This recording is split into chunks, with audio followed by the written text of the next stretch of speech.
بسم اللہ الرحمن الرحیم۔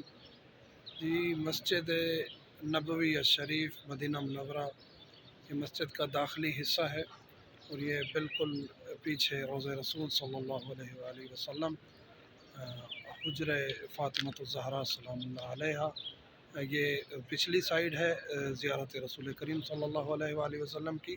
جو جالی نظر آتی ہے وہ فرنٹ سائیڈ سے ہوتی ہے، اور یہ مسجد کا جو پیچھے سارا منظر نظر آ رہا ہے یہ قدیمی مسجد ہے ساری، یہ ساری مسجد قدیمی ہے۔ ریاض الجنہ بھی ادھر ہے، اور مسجد کا قدیمی حصہ، یہ سارا قدیمی حصہ ہے مسجد کا۔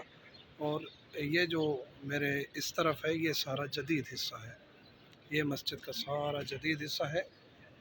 یہ جو ہے ٹرکی کی طرف سے بنایا گیا تھا، اور بہت ہی عالی شان مسجد ہے ماشاءاللہ، بہت وسیع، بہت ہی کھلی مسجد، کافی وسیع رقبے پر ماشاءاللہ۔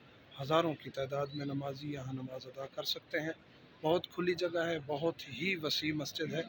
لیکن جو قدیم مسجد ہے وہ یہی ہے، یہ جو حصہ ہے یہ قدیم مسجد ہے ساری، یہ وہاں تک، اور یہاں اسماء لکھے ہوئے ہیں، اصحاب کرام کے اسماء ہیں، اہل بیت علیہ السلام کے اسماء ہیں۔ یہ قدیمی حصہ ہے، اور یہ مسجد نبوی میں داخلی حصے میں کولر رکھے ہوتے ہیں، یہاں سے آپ پانی پی سکتے ہیں۔ یہ زمزم کا پانی یہاں لایا جاتا ہے، آب زمزم یہاں مہیا ہوتا ہے مسجد نبوی میں۔ تمام مومنین کے لیے دعا گو ہیں، جو مومنین مزید دعائیں ذمہ لگانا چاہتے ہیں وہ کمنٹس میں اپنے نام لکھیں گے۔